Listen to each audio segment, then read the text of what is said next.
നമസ്കാരം, എല്ലാവർക്കും വീണ്ടും മനോലയത്തിലേക്ക് സ്വാഗതം. എന്ത് മനോഹരമായ ഒരു കോട്ടാണല്ലേ ഇത്, ശ്രീബുദ്ധന്റെ. അല്ലെങ്കിൽ യാത്ര തന്നെയാണ് ലക്ഷ്യം എന്നാണ് ഈ കോട്ടിന്റെ ഉദ്ദേശം. നമ്മൾ പലപ്പോഴും നമുക്കൊരു ലക്ഷ്യം ഉണ്ടാവും ജീവിതത്തിൽ, പക്ഷെ നമ്മളെപ്പോഴും നമ്മുടെ ചിന്ത ഇതിന് ഒരു കാര്യം നമ്മൾ ചെയ്തു തുടങ്ങുമ്പോൾ തന്നെ അതിന്റെ റിസൾട്ട് എന്താവും എന്നുള്ള ആങ്സൈറ്റിയും വേവലാതിയുമാണ് പലപ്പോഴും നമുക്കുള്ളത്. എന്നാൽ ആ യാത്രയെ നമ്മൾ എന്തോരം ആസ്വദിക്കുന്നുണ്ട് എന്നുള്ളതാണ്. എല്ലാ ദിവസവും ലക്ഷ്യം ഉണ്ടാവണമെന്നില്ല, പക്ഷെ നമ്മൾ ഓരോ കാര്യങ്ങളും ചെയ്യുന്നത് ബോധം ഇല്ലാതെയാണ്. കാലത്ത് എണീറ്റ് വരുന്നത് മുതൽ കിടക്കുന്നത് വരെ രാത്രി നമ്മൾ ചെയ്യുന്ന ഓരോ കാര്യവും അൺകോൺഷ്യസ് മൈൻഡ് സെറ്റിലാണ് നമ്മൾ ചെയ്യുന്നത്. ഓരോന്നിനെയും മൈൻഡ്ഫുൾ ആയിട്ട് എടുത്തു നോക്കി അപ്പോഴാണ് നമ്മുടെ ഈ യാത്രയുടെ മനോഹാരിതയും ഭംഗിയും നമുക്ക് ജീവിതത്തിൽ ആസ്വദിക്കാൻ പറ്റുന്നത്.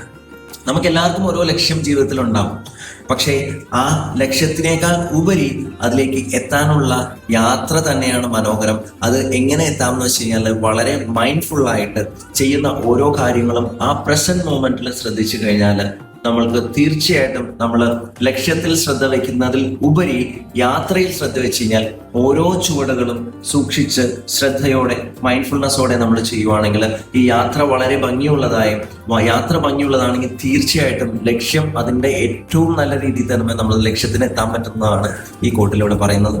എല്ലാവർക്കും വളരെ നല്ല മനോഹരമായ ഒരു ദിവസം ആശംസിച്ചുകൊണ്ട് നിർത്തുന്നു. നമസ്കാരം.